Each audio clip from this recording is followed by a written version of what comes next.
Hello, YouTubers. Thomas Townley here, ready to record episode number 10. And it's been kind of a bad day. I found my car had a pinhole, has a leak in the fuel tank. So now I'm going to have to get a new fuel tank.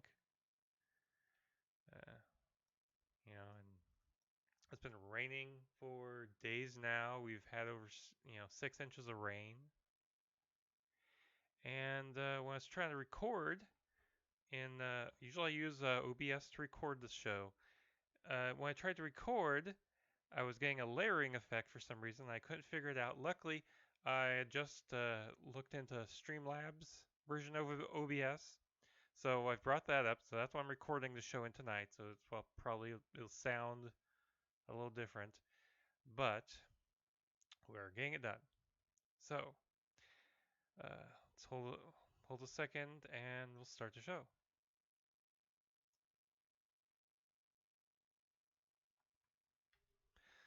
Tonight, Kathleen Kennedy re-ups, Dorn speaks up about Discovery's Klingons, and Toys R Us is rising from the grave on this edition of Multiverse Tonight!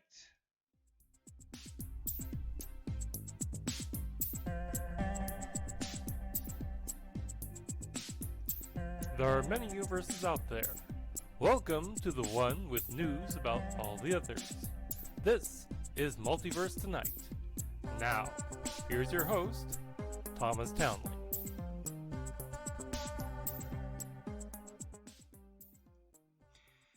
Hello, welcome. I'm Thomas Townley.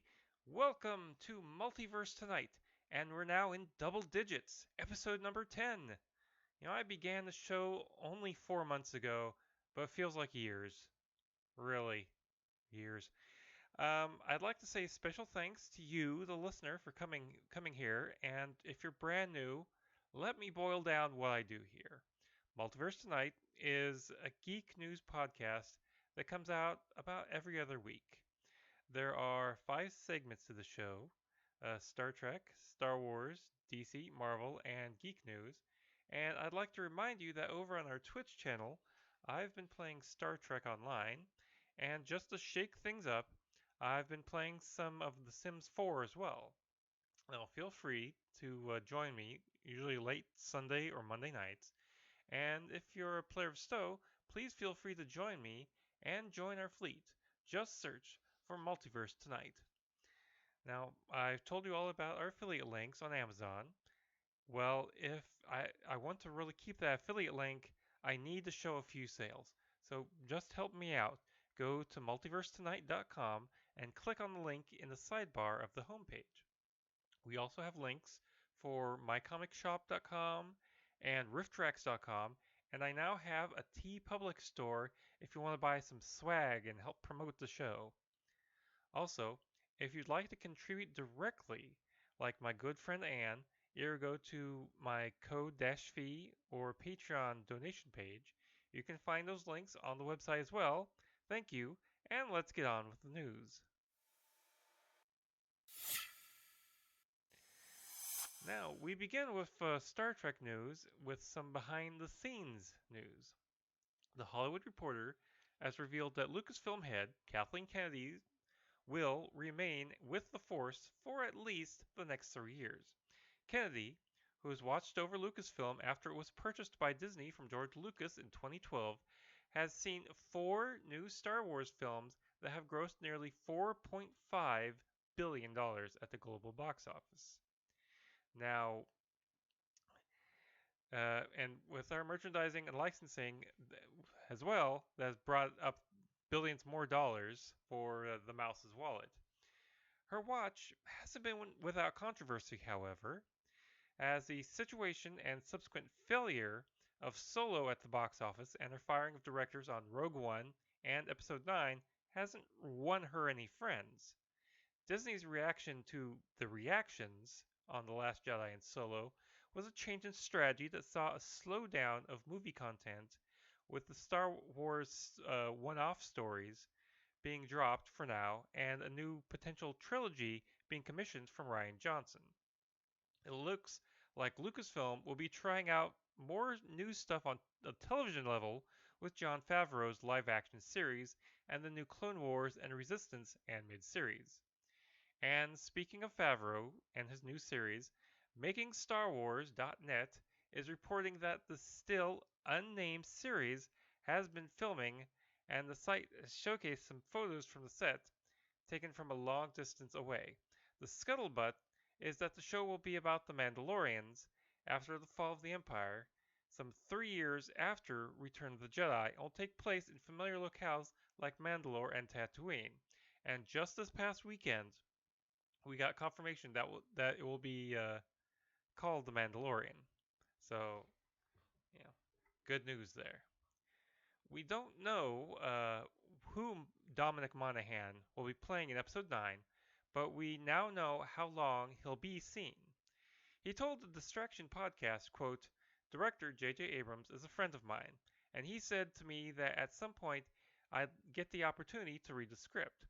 He told me, just be aware of the fact that there are massive sequences in Act 2 and there are massive sequences in Act 3, but because we're shooting Act 1 first, I've put you in there and you seem to not be around for much of Act 2 or Act 3, but that's because that's what we're doing first, so I want you here. I want you invested. So read the script, but just know there won't be long until there will be a redraft of those things, and we'll see you a little bit more. So I read it, and the script is amazing, and obviously there isn't a lot I can say. Unquote. One of the big moments of The Last Jedi was Leia's demotion of hotshot pilot Poe Dameron after he disobeyed orders. Well, the final issue of the Star Wars Poe Dameron comic, he may have obtained some redemption. During a conversation with Leia, Poe makes the case that they need more help and that his actions are worth the risk. She finally agrees and reinstates him to commander. This could this mean that in episode 9, Poe will settle down to a leader and not just another cocky flyboy?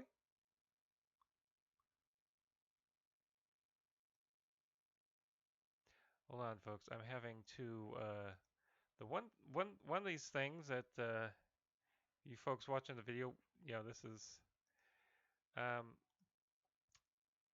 when I read this, I have to read it in something that I can read. Yeah, the size I can read. So I'm having to readjust my font because it's just horrible. So there's a little behind the scenes tip. If I can't read it, I stumble over the words like I have been for the past couple of paragraphs. Anyway, let's have a pause here, and I'll get to the next paragraph. And speaking of comic books, Star Wars Resistance will see its own companion series. The German site Jedi Bibliothek reports that Star Wars artist Ingo Romling, speaking at Norris ForceCon, revealed that he was working on the new comic. Romling couldn't reveal much about the project, but was very enthusiastic about the designs of the series. He also said that this would feature very anime-inspired designs and will be different from the ones IDW will be bringing to Star Wars Adventures in November. According to a new study abstract by UCLA doctoral candidate Morton Bay, most of the Twitter hate about The Last Jedi was done by bots.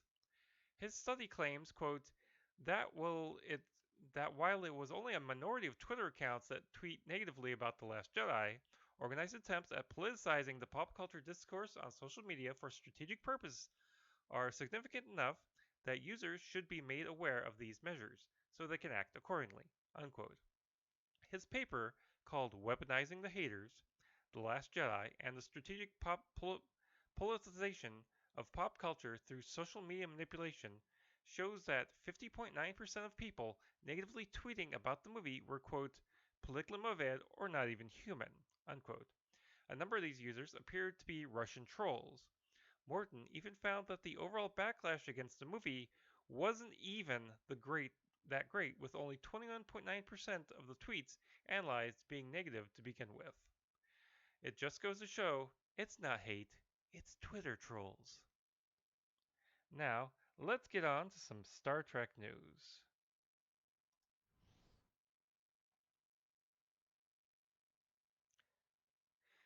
We got evidence from Patrick Stewart on Twitter that he and the writers' room are hard at work on the first season of the still untitled Picard series. Star Trek: The Retired Generation sounds about right. Can we agree on that? That would make a good title. The Retired Generation. Uh, in the X-Men films, Patrick played Professor X before handing the reins over to James McAvoy, who played Professor X in the past. Now, McAvoy has offered his services to play young Picard if the need arises. He posts on Instagram, quote, "Need a flashback guy? Just saying it, Sir Pat Stew. I've got previous experience and I will work for autographs," unquote. He might be kidding, but wouldn't it be great to see? It would be some of the greatest stunt casting in history.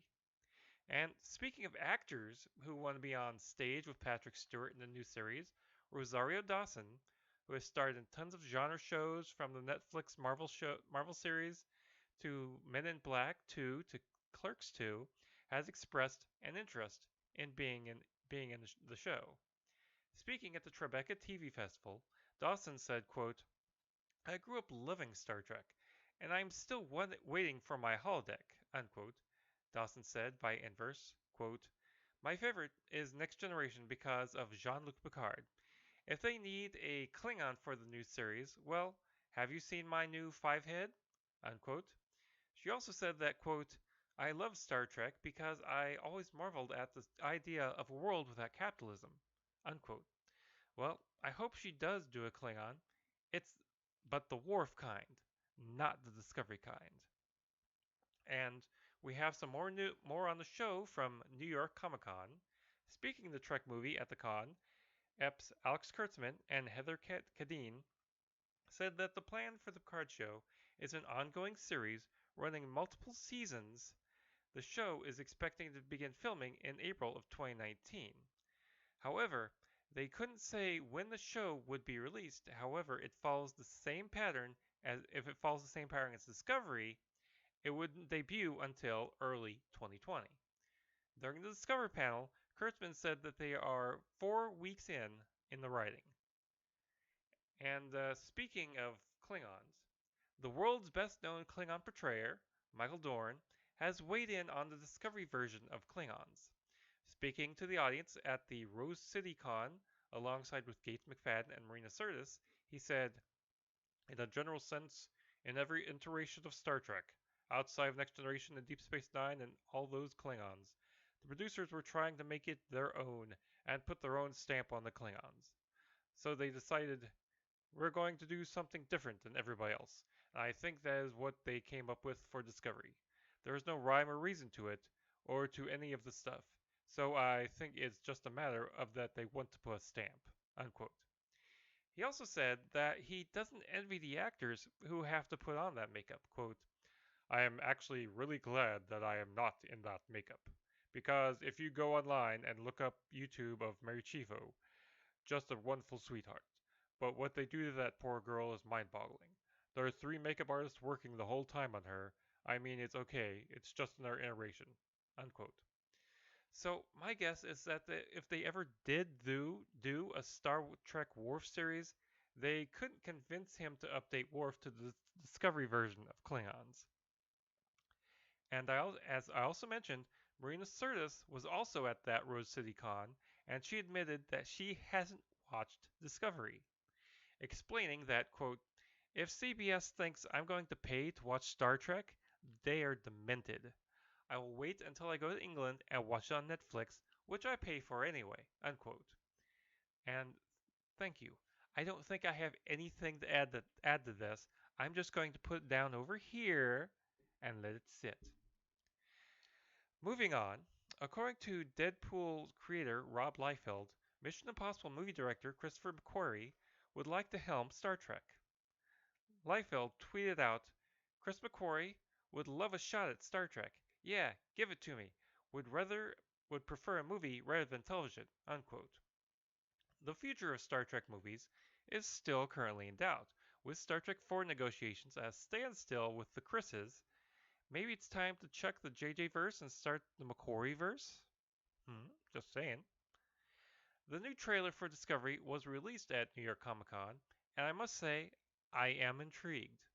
there was a lot more detail about this season's plot, as well as our first views of number one and a bearded Spock. I'll have a link to it in our show notes.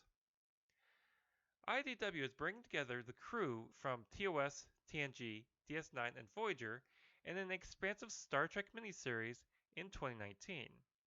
Here's the official synopsis. When the dispute between godlike beings threatens the galaxy, it will take all of Starfleet's best captains to stop them. James T. Kirk, Jean-Luc Picard, Catherine Janeway, and Benjamin Sisko must go head-to-head in a competition rigged by the arrogant Q and his nigh omnipotent cohorts.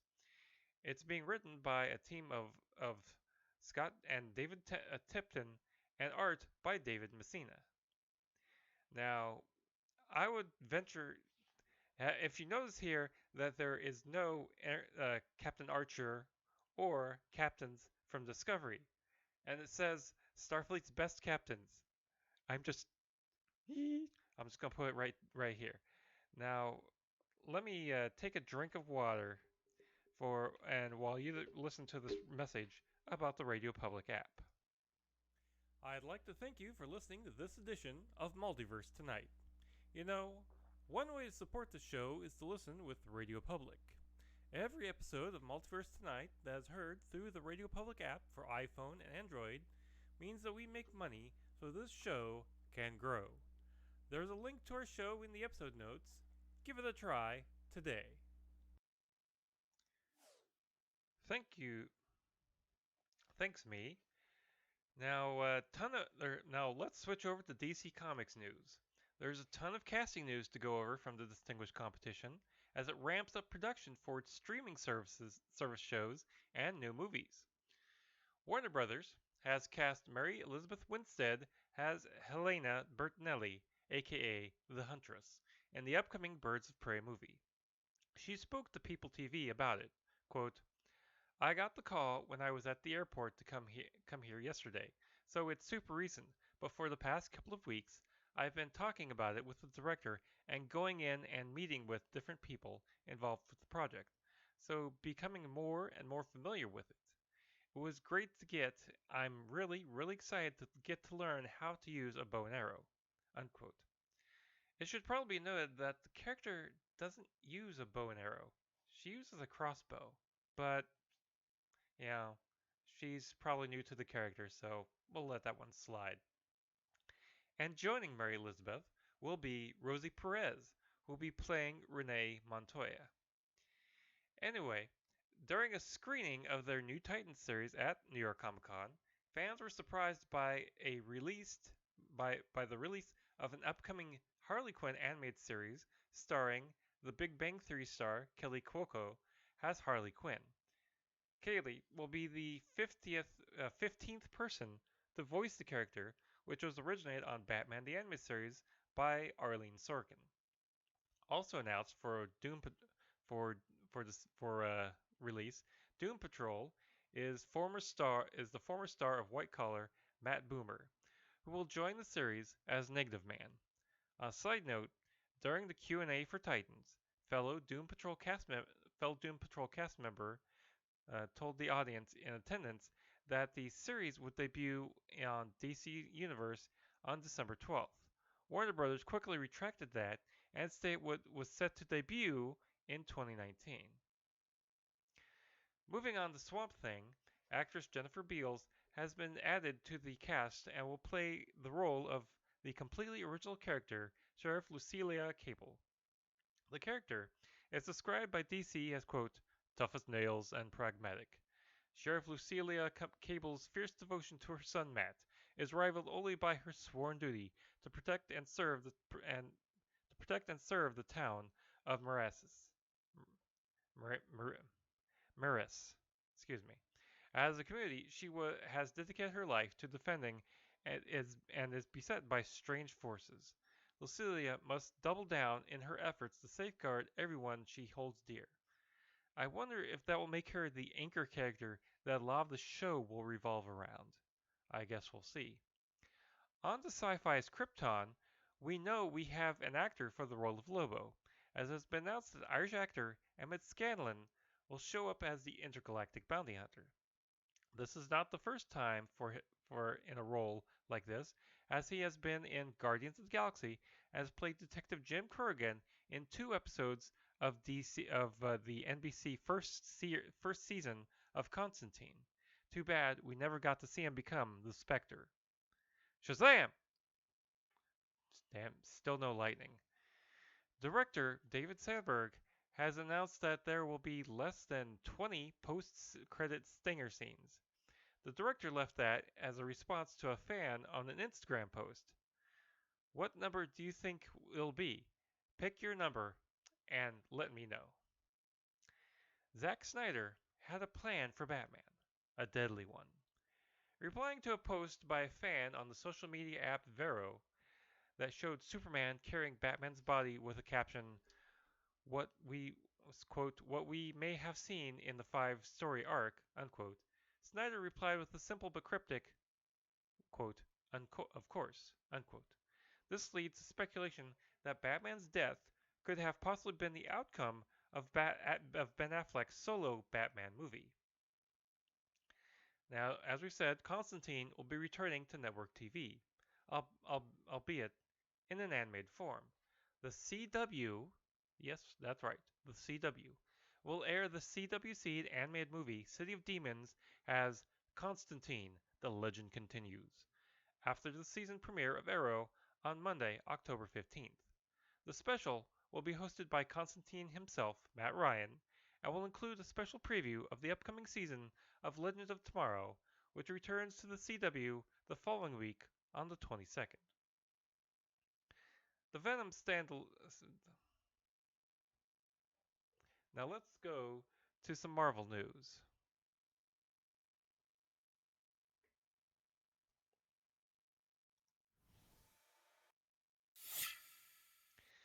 The Venom stands alone. Although there were initial attempts to attach the Spider-Man-less Venom to the MCU, Venom producer Matt Tolmach told Latino Review Media that the first film in the SUMC is a standalone. Quote, "The truth is, we set out to make a standalone movie. It is a standalone Venom movie," unquote. He went on to say that though the opportunities for storytelling were wide open, they just wanted to make a film about Eddie Brock and Venom.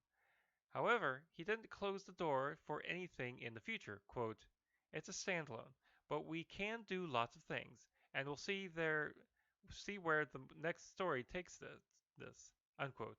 So perhaps someday we might see Venom return to the MCU.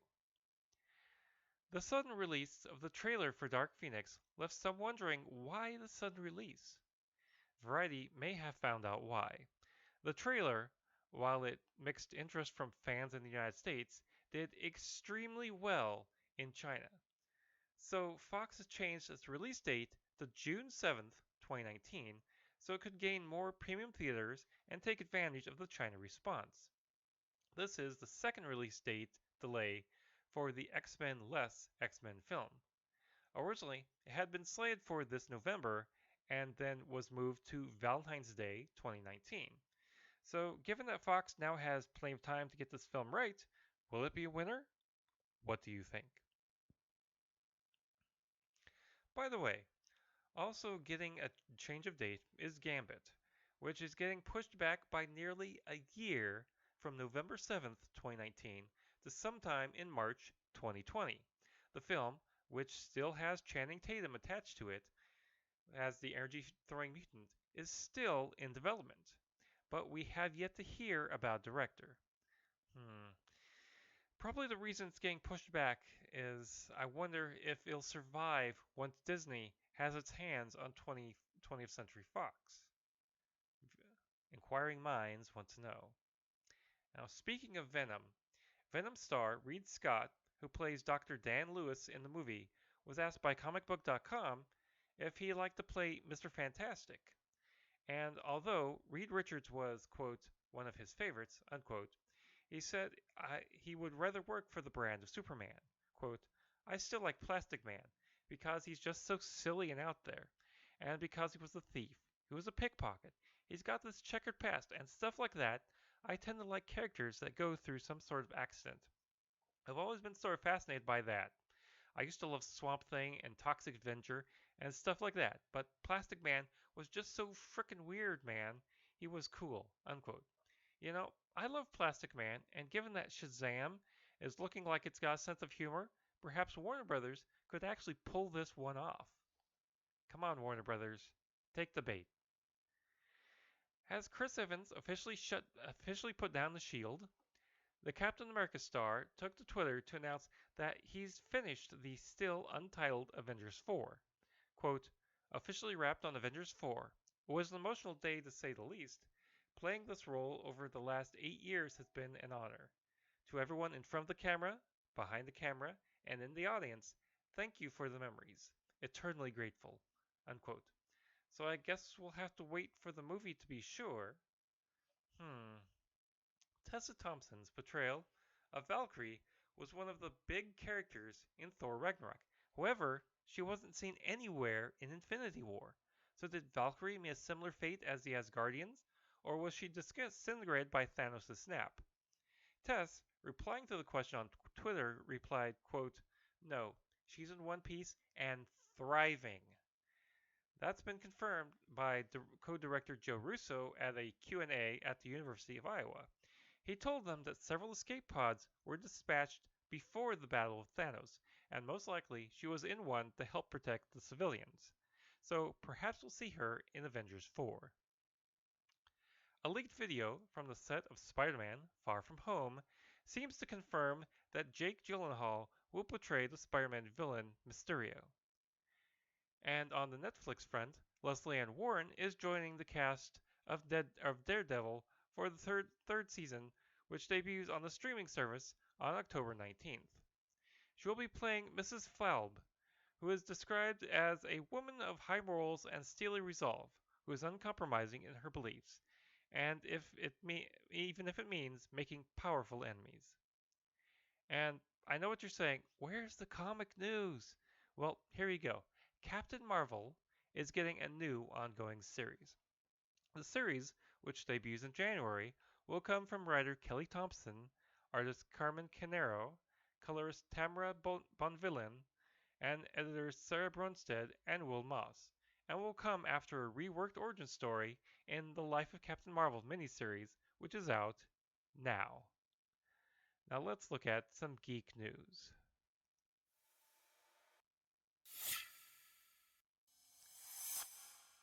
The film adaptation of Doctor Sleep, the sequel to The Shining, has added Bruce Greenwood in the role of Dr. John.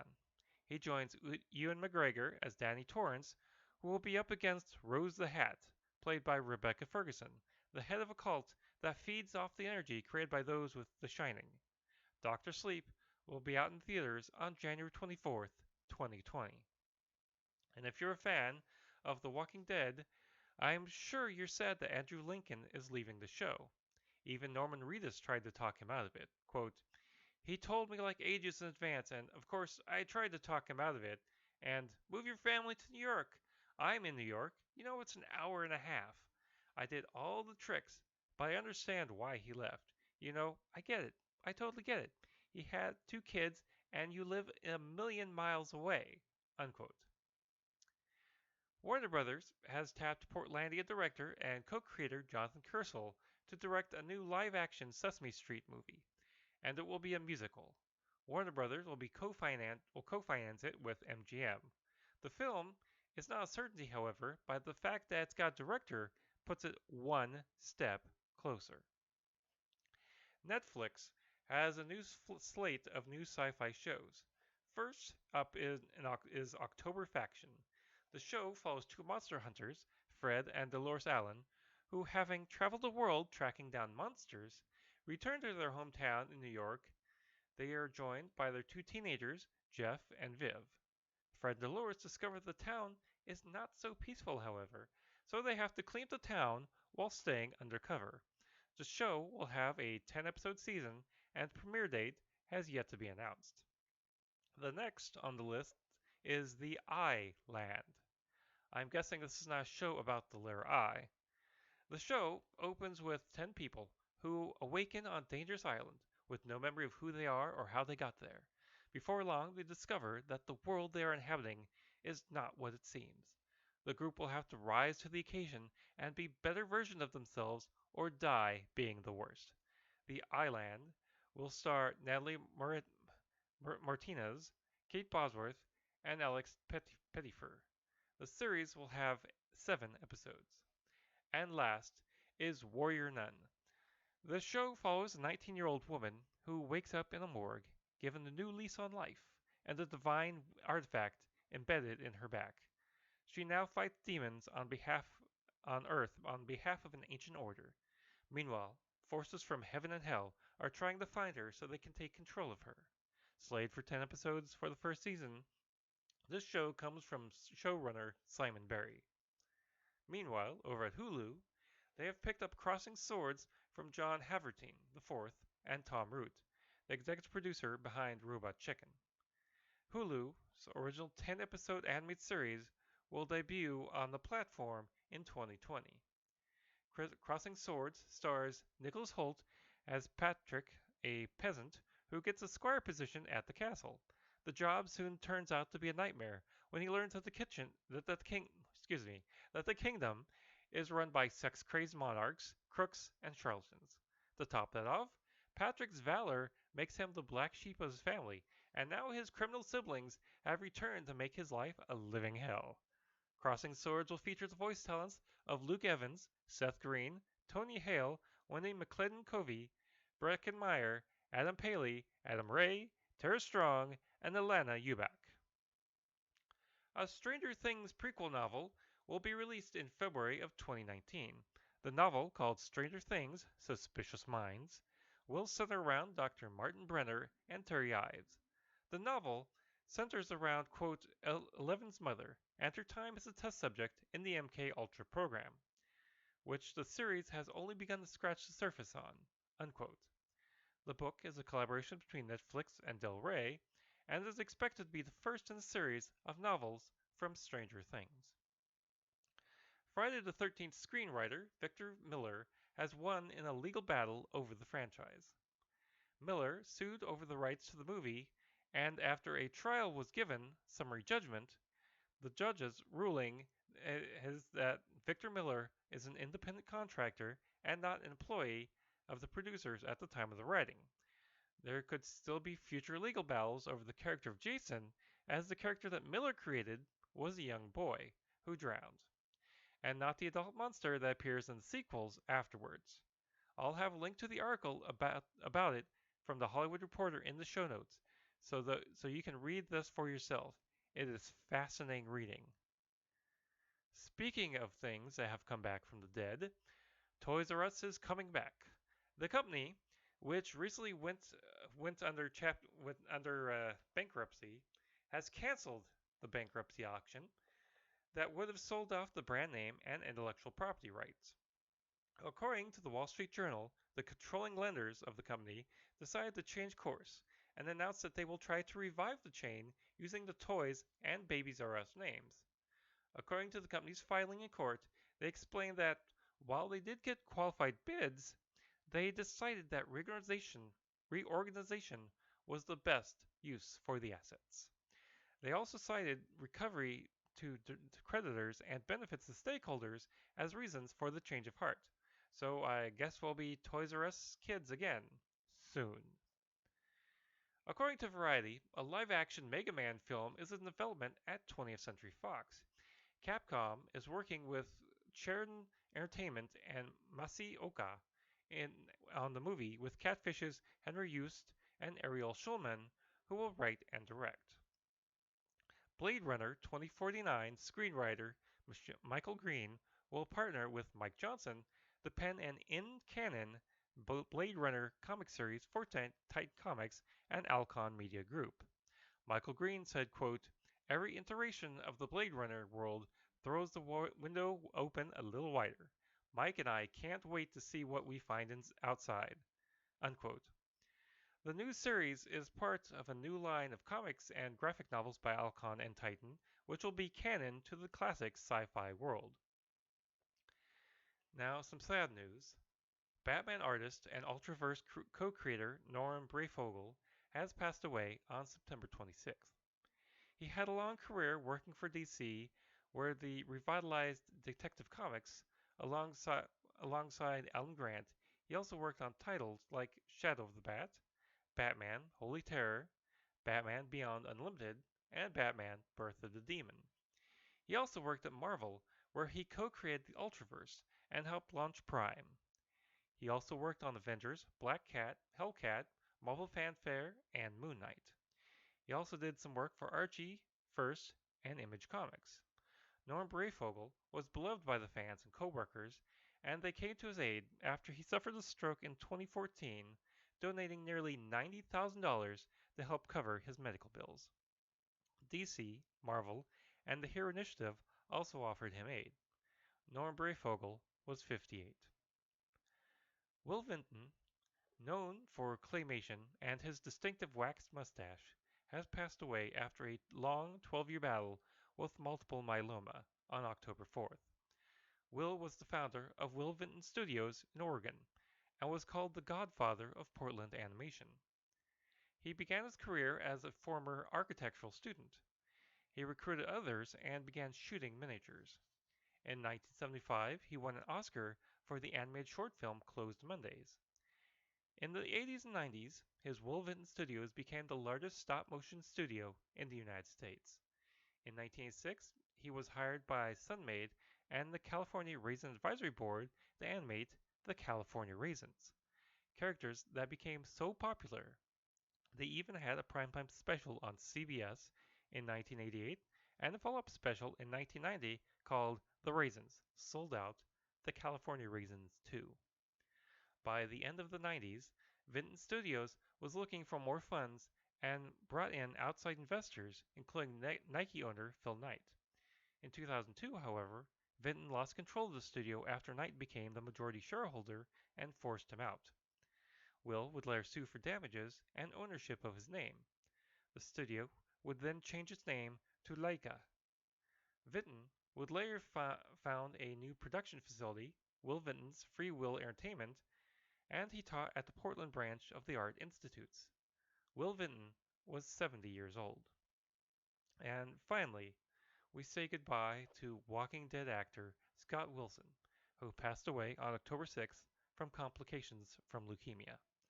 Scott is known by most fans for portraying Herschel Green on The Walking Dead from 2011 to 2014, and his character will show up again this season as well. A native of Georgia, his filmography is extensive, beginning with In the Heat of the Night and In Cold Blood in 1967. He's acted in such films as The Right Stuff, Young Guns 2, and The Last Samurai and The Heartbreak Kid, and also acted in an episode of The X-Files, 9 episodes of CSI, 5 episodes of Damien, and 6 episodes of The OA. He is survived by his wife, Heavenly. Scott was 76 years old. And that's all the news for tonight. Wizard World is closing 2018 out strong with cons in Austin, Texas, Sacramento, California, and Madison, Wisconsin. Wizard World guests this year have included the Winter Soldier, Sebastian Stan, Jason Aquaman Momoa, Ray Cyborg Fisher, and Ezra the Flash Miller in the Justice League movie, Dave Bautista and Pom Klementieff from Guardians of the Galaxy, Natalie Dormer and Sean Bean from Game of Thrones, Lord of the Rings actors Billy Boyd and Sean Astin, and fan favorites like Michael Rosenbaum, Jules Satie, Charisma Carpenter, Henry Winkler, and many more. Use our coupon code MULTIVERSE at checkout for 20% off the cost of your tickets. Get your tickets today. Thanks, me. There are still a few Wizard World conventions left in 2019. In this, actually one left in 2018. Just use the code Multiverse for 20% off admission at any 2018 Wizard World show. The final one on the schedule is Madison, Wisconsin at the end of November. Be sure to check out our social media, Twitter at MultiverseTom, and on Facebook and Instagram. And if you'd like to contribute some money, please do so at ko-fi.com/multiverse or on Patreon as well. And be sure to visit multiversetonight.com and check out our affiliate links. Now, our affiliate marketplace, show notes, and more. And if you're a subscriber if you're a subscriber, be sure to share us with your friends. And if you're brand new to the show, please be sure to subscribe and leave us some feedback and let us know how we're doing. Now, special thanks to Lobo Loco for our theme music. Thanks for watching Multiverse Tonight. We'll be back in 2 weeks. Now, please exit the universe in an orderly fashion. Good night.